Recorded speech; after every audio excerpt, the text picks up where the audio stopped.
What is up, guys? Welcome back to the channel. I'm back at it with another stereo install. I love the Dasaita Android head unit that I installed in my Toyota Tundra so much that I'm going to be installing another one, this Dasaita right here, in a 2018 Toyota 4RUNNER. If you've had bad luck with Android head units in the past, you've got to check out Dasaita. Dasaita makes the absolute best Android head unit. Android head units are not created equally. Some of them are just absolute garbage. All right, let's get into it. Let's get this out of the box and see what we got. All right, here it is. This is another G12 Android unit, just like what I put in the Tundra, but this one is for a 4RUNNER. So this one's gonna fit years 2010 to 2022. User manual. Here's some of our cables, some more cables, and here we go. Let's get this thing out of the box. Wow, look at that. Now that is pretty nice. That is gonna look really good in the 4RUNNER. In the box, we have here our installation steps. This is one thing I really love about Dasaita on how clear the instructions are. Some of these other Android head units that I've looked at, they're just printed on plain white paper in black and white. Dasaita gives you a nice installation guide in full color. Here's our user manual. Trim tools, which is super sick. You won't have to go buy any of these. Here's one of our cable accessory packs. For our SIM card, if we want to run on a cellular network, we could plug that in and just slide a SIM card inside. USB ports, all of our AV cables, more USB ports, some brackets, microphone, more AV cables. This is one of our antennas and another antenna. Our other cable accessory pack. These are all going to be our main wire harnesses. So you can see that there's a lot of wire harnesses here. You are not going to be using all of these harnesses. What you want to do is grab your installation steps on the back. What you're going to need to do is figure out what harnesses are going to fit your vehicle. So they're all labeled A, B, C, and D. So match up the code here with the harnesses so that you're using the correct one. So for us, we're going to be using letter C, the CB004, because we have a 2018 Toyota 4RUNNER. And if you're not sure, you could see each section has a picture of the OEM stereo. So just match up the picture of your stock stereo, and then you're going to know which wire harness to use. So we're going to find the harness that is labeled CB004. We're going to search for the harness that is labeled CB004. This one is DYX004, so we won't be using that one. This one is labeled CB005. Here we go, CB004-X. So this is the wire harness that we're going to use. So we're going to put that over in this pile of all the stuff we're going to use, move these over here, and we are not going to be using the wire harnesses on that side. Now that we have everything out of the box, let's hop into the 4RUNNER and start pulling out that stock stereo. The first thing we're going to want to do is remove these two trim pieces, this one right here and this one right here. And if they are really tight, you can always grab your trim tool, pry in there and help you pop them out. There we go, we got one. You can see our climate control is pulling out too, which is totally fine. If it all wants to come out as one unit, it is good because your climate control is going to come out next. So you can see we got both trim pieces. This trim piece is still attached, and we got our climate control. You're going to want to pull all of that out. Next, to remove the head unit, there's 4 bolts that you need to remove down here. So we got 1, 2, 3, and 4. You're going to need a 10mm socket, preferably a deep socket to get in there. We're going to pull those bolts out and then remove the unit.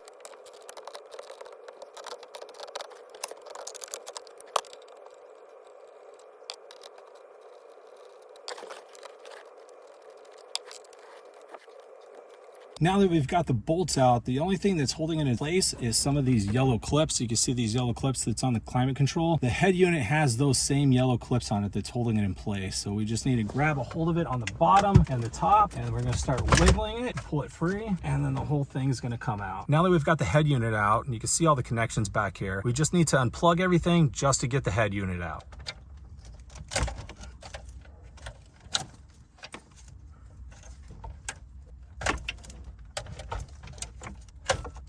Here's our two head units side by side. So there's 4 things from the old head unit that need to be transferred to the new one. You want to pull out the AC vents, this little trim piece right here, your hazard button, and then on the back you can see these are the yellow clips that I was talking about that was holding the head unit in place. So we need to remove these clips and we're going to bring them over to the new head unit, pop them in. It's really important that you put those pieces on or else your head unit will not stay in place. For the air vents, there's some little tabs that are keeping it in place way down there. I don't know if you can see that little screw right there, but there's a little tab, so you're going to want to try to get a small screwdriver in there where those tabs are to pull them out and then pull your AC vent out.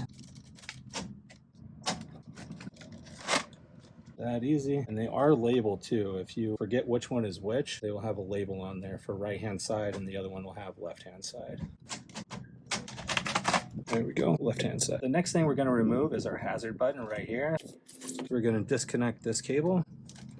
And there's little tabs right here holding it in place. This little tab right here is what was holding it in place, and I just simply pushed that in and then popped the button completely out. Now we need to remove the wiring harness, and this piece right here, it is attached to a little metal frame. We're going to put our screwdriver in there. We're going to pull that tab out and slide it off. There we go. There's the wiring harness for our hazard button. Next, we're going to remove these little trim pieces right here. So we're going to flip it over, and then you can see that it's held in by 2 little Phillips screws. We're just going to grab a small screwdriver and take those out. And there it is. Our little trim piece popped out. So we're going to do that to this side and transfer them over. And the last thing we need to remove are all these little clips. We got 6 of them. We're going to pop them off and transfer those over as well.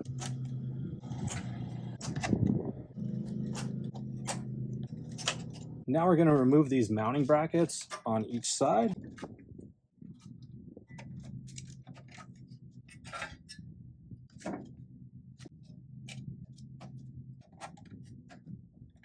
One thing I missed is this little tray piece on top, so we're going to remove that too. And it is held on by a couple of clips and 2 little screws. We're going to unscrew those and then pull the tray out and get that transferred to the new unit. Everything's out. Now we're going to go to our new Dasaita head unit and start putting all those pieces back in. All right, so we're going to start transferring over all of our pieces. We'll start with the tray. Snap that into place and then put the screws back in.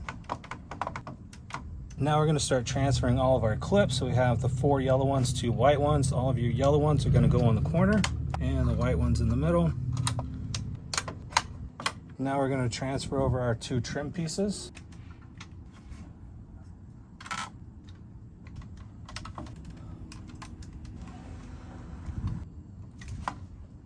We're going to transfer over our hazard button. Now we need to install our air vents, and you can see, remember that they are labeled right hand side. So we have the right hand side here, and it's just going to snap in that easy. Our left hand side, snap it in that easy. And last is going to be our wiring harness for the hazard button. And that's it, we're all wired up. We got our main wiring harness here, and then remember we matched it up with this code CB004. This is the harness that we're going to be using for this vehicle. And now what we want to do is we're going to match up all of these plugs with our OEM plugs that's in the vehicle. And it's possible that you're going to have extra plugs. You're going to have extra plugs that you might not be using. And don't worry about that, it's completely normal. So let's start matching these up.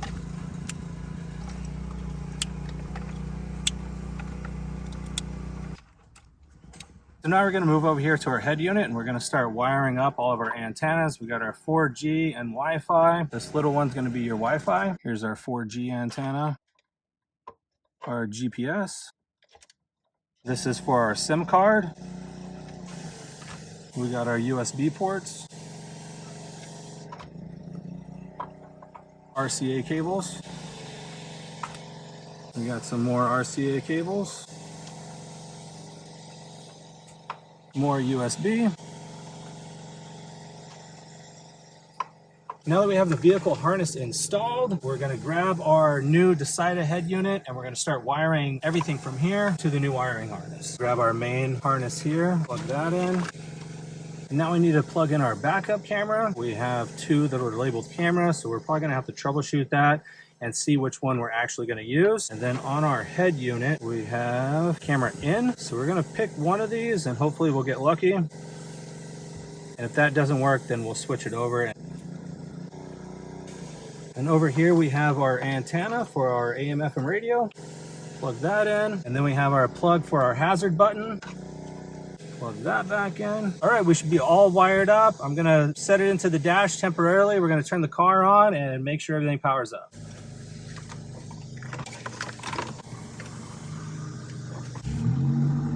All right, we're gonna go ahead and turn the truck on and see if it fires up. There it goes, it's booting up. The unit came on perfectly. It took a little time to boot up for the first time. Once it's connected and you're using it regularly, it's gonna boot up really fast and it's gonna connect to your CarPlay super quick. We're gonna check the backup camera real quick and make sure we got it plugged into the right port. Boom. We did. We either got lucky or we know what we're doing. Now that we know everything is working properly, we can go ahead and seat the head unit into the dash. We'll put the climate control back in and our trim pieces. We're gonna line up the AC vents, make sure those slide in nice and snug. And then we're gonna put some firm pressure on each side until those clips snap in. All right. There we go. Now that we got the head unit in, we still have our 10 mil bolts. Make sure your brackets are lined up with all the holes. And we're gonna put those bolts back in and then install the climate control. Fully installed. Now we're gonna grab our climate control and snap that back in. And our last little trim piece. All right, and we're all done. There's things I can't seem to let go. And I feel like I'm all on my own. And some days it gets worse and the memories. If you want to learn more about Dasaita's G12 head unit, head over to my channel. I have a very detailed video about all the functions of their G12 head unit.